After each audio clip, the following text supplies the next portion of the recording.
Blue state governors who have the trifecta, here's what you need to do and what it looks like in practice. Remember, the firewall right now is built by California, Colorado, Connecticut, Delaware, Hawaii, Illinois, Maine, Maryland, Massachusetts, New Jersey, New Mexico, New York, Oregon, Rhode Island, and Washington.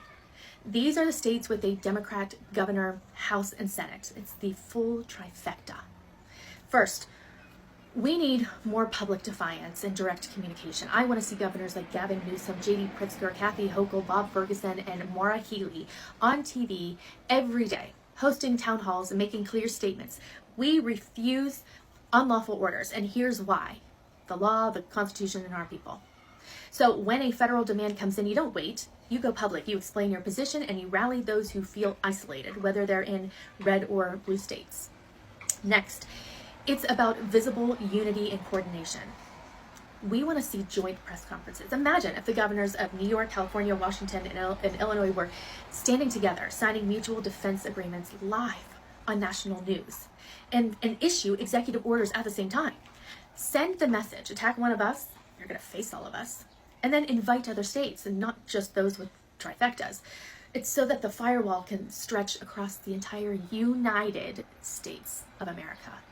Now, more strategic legal innovation. Don't just react, get ahead. Fund legal action teams ready to file lawsuits the moment any legal federal order hits. In Massachusetts, Maryland, or Oregon, pass new laws to shield judges, lawyers, and whistleblowers who take a stand. Never leave your defenders exposed. Make your state a safe haven for law and justice. And then we need more mobilization of state forces. Governors, activate and train your state defense forces, the ones outside of federal control. Show your citizens public drills in Seattle's parks or readiness sessions in Sacramento. Let people see the shield, not just hear about it. So federal agents know you're equipped and you're serious. Infrastructure and economic safeguards? Absolutely. Push through emergency powers so you can lock down airports in LA, ports in New York, or communication hubs in Chicago if needed. And use your tax policy, your state contracts, and your regulations to make it costly for banks or tech giants to collaborate with unlawful federal actions. Be an economic wall they can't climb. And civilian organization and empowerment comes next. Fund legal observer trainings in every city. Build documentation squads, rapid response support networks, and publicize legal workshops, first aid classes, self-defense instruction. This is a coordinated citizens movement. And finally, use state power aggressively. Pass executive orders blocking police departments, healthcare providers, and schools from helping rogue federal agents. And if a guardsman or official violates those protections, arrest them, dismiss them, and prosecute if necessary. Governors, this is your job. Hold your defender of democracy accountable. That's what fighting back really looks like. It's bold, public, organized, and utterly relentless. And now, the states who hold the line are the ones with the trifecta, the numbers, and the legal power to act. Blue states, the fight is yours to lead. And anybody saying, well, isn't this just saying civil war? This is constitutional defense. Blue trifectas are not attacking, they're holding the line. No one acts unless the felon does. We're not provoking chaos, we're putting up shields to protect our states and our people using every legal tool. Democracy means resisting unlawful overreach, not surrendering to it. As the fight against the red state or against Trump, I want to, there's this a tweet from a person named Call to Activism. They say, breaking, Maryland Governor Westmore just announced he will not bend the knee to Trump and refuses to unauthorize National Guard deployment in Maryland. Moore, who served in the National Guard himself, say it. 1. It's unsustainable, costing taxpayers over $1 million per day. Number 2, not scalable. Since cities with the highest crime rates have already sent their guards to the DC, it will not scale up to what they are trying to do. And number 3, it's unconstitutional.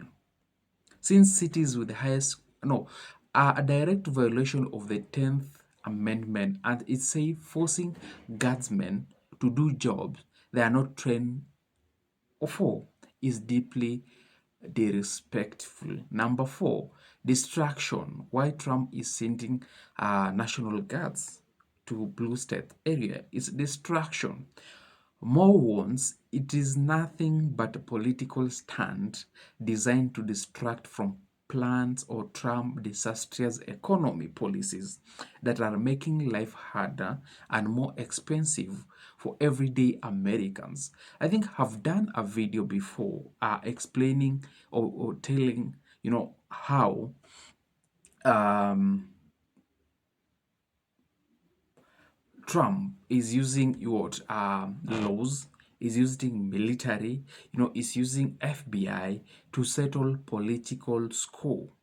If you go against Trump, he's gonna come unto you. What? With full force. So I want you to watch this video of Gavin Newsom. And we need to stand up to this authoritarian. We need to stand up at this moment. If you've got issues with what I'm putting out, you sure as hell should have concerns about what he's putting out as president. We have noticed a certain politician lighting up social media with long partisan tirades written in all caps, no less. Nope, not President Trump, but Gavin Newsom, California Democratic governor who has taken an increasingly combative approach to Trump as he positions himself for a potential 2028 bid. My panelists brag. So just a look at some of the tweets here. All capital letters, Trump, and very Trump-like. It's obviously trying to goad Trump and get attention. Successful tactic? It's certainly working for Newsom, right? I mean, if you look at the fundraising, I believe he raised over $6 million within the first week of making this redistricting announcement. So he's getting attention. He's developing a small dollar donor base, in other words, and those are things you need to have if you want to run for president. The thing is, for Newsom, it feels like he's kind of been all over the map this year, right? If you remember back to the beginning of the year after Trump was elected, he launched a new podcast, had on people like Charlie Kirk and Steve Bannon. So it sort of feels like he's trying to find his footing as to what direction he's trying to go. Yeah, I mean, that was a good point, because during those podcasts, he was moderating on some social issues like trans. Tell me what you think about it. This is about Donald Trump searching for any justification to deploy the military in a blue city, in a blue state, to try and intimidate his political rivals. This is about the President of the United States and his complicit lackey, Stephen Miller, searching for ways to lay the groundwork to circumvent our democracy, militarize our cities, and end elections. There is no emergency in Chicago that calls for armed military intervention. Hi again, everyone. It's now 5 o'clock in the East on what is turning into a huge day of news. In the last hour, we heard from that man, Illinois Governor J.B. Pritzker, calling out Donald Trump's threats to send the National Guard to his city, or his state, to the city of Chicago, which would be a repeat of what we are seeing right now on the streets of Washington, D.C. Governor Pritzker's point there, that Donald Trump twists and turns his authority and the levers of government so he is able to intimidate his political rivals, is quite evident, not just in his command of the military, but in his handling of what should be a politically independent arm of the executive branch, and that is our system of justice. The latest example being Friday's search by the FBI of Donald Trump's former national security advisor, John Bolton's home and office. Bolton, who left the first Trump White House on bad terms, has been in Donald Trump's sights before. One of Donald Trump's first moves when he returned to office in January was to strip John Bolton of his security detail, despite Bolton being on the receiving end of a clear threat from Iran over the Trump administration's killing of a major Iranian general in 2020. Washington Post editorial board said Friday's search crossed a line. They write this, quote, "The government needed to show probable cause to get a judge to sign the search warrant, so it is possible there was a rock-solid predicate for the search. But Trump's promises of retribution and revenge make the government's motive suspect. It is a valid fear that the case against Bolton is a fresh instance of the old Soviet saying, quote, 'Show me the man and I'll show you the crime.'" One Former Trump ally turned frequent critic Chris Christie slammed the Bolton search, saying this yesterday. Donald Trump sees himself as the person who gets to decide everything. He absolutely rejects the idea that there should be separation between criminal investigations and the politically elected leader of the United States. This is much different than it's ever been run before. But look, let me say candidly to the American people who are watching, you were told that this was what he was going to do, and not by me, by Donald Trump. During the 2024 campaign, that he was going to have a Justice Department that acted as his personal legal representation. Now, either wittingly or unwittingly. This video highlights if you want to actually do what? If you want to beat Trump, you should do it gives you the 10 points of if you want to defeat Donald Trump, you have to do, or what blue state have to do. So 10 ways the state Democrats will combat MAGA agendas. So number 1 is state Democrats will combat the MAGA agenda. So number 1, holding Democratic majorities.